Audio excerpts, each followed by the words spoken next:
ಕೋಲ್ಕತ್ತಾದಲ್ಲಿ ವೈದ್ಯ ಹತ್ಯೆಗೆ ಖಂಡನೆ. ನಾಳೆ ರಾಜ್ಯಾದ್ಯಂತ ಖಾಸಗಿ ಆಸ್ಪತ್ರೆಗಳ ಒಪಿಡಿ ಸೇವೆ ಬಂದ್. ರೋಗಿಗಳಿಗೆ ತೊಂದರೆ ಆಗಲ್ಲ ಅಂದ್ರು ದಿನೇಶ್ ಗುಂಡೂರಾವ್. ವೈದ್ಯ ಹತ್ಯೆ ಖಂಡಿಸಿ ಆಸ್ಪತ್ರೆಗೆ ನುಗ್ಗಿ ದಾಂಧಲೆ ಕೇಸ್. ಇದು ಆಡಳಿತ ಯಂತ್ರದ ವೈಫಲ್ಯ. ದೀದಿ ಸರ್ಕಾರಕ್ಕೆ ಪಶ್ಚಿಮ ಬಂಗಾಳ ಹೈಕೋರ್ಟ್ ಛೀಮಾರಿ. 3 ಕ್ಷೇತ್ರಗಳ ಬೈ ಎಲೆಕ್ಷನ್ಗಿಂತ ಮುಹೂರ್ತ. ಮಧ್ಯಾಹ್ನ ಚುನಾವಣಾ ಆಯೋಗದಿಂದ ಸುದ್ದಿಗೋಷ್ಠಿ.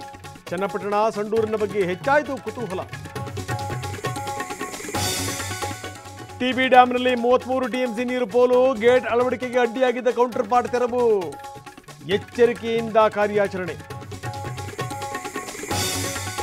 ಶಿರೂರು ಗುಡ್ಡ ಕುಸಿದು ಇವತ್ತಿಗೆ 1 ತಿಂಗಳು. ಇನ್ನೂ ಸಿಗಲಿಲ್ಲ 3 ಸುಳಿವು. ಗಂಗಾವಳಿಯಲ್ಲಿ ಮುಂದುವರೆದಿದೆ ಶೋಧ.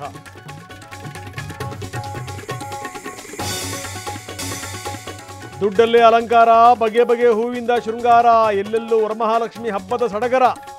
ದೇಗುಲಗಳಲ್ಲಿ ಭಕ್ತ ಸಾಗರ.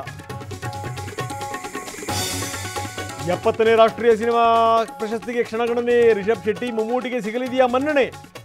ಉತ್ತಮ ನಟ ಅವಾರ್ಡ್ಗಾಗಿ ಇಬ್ಬರ ಪೈಪೋಟಿ.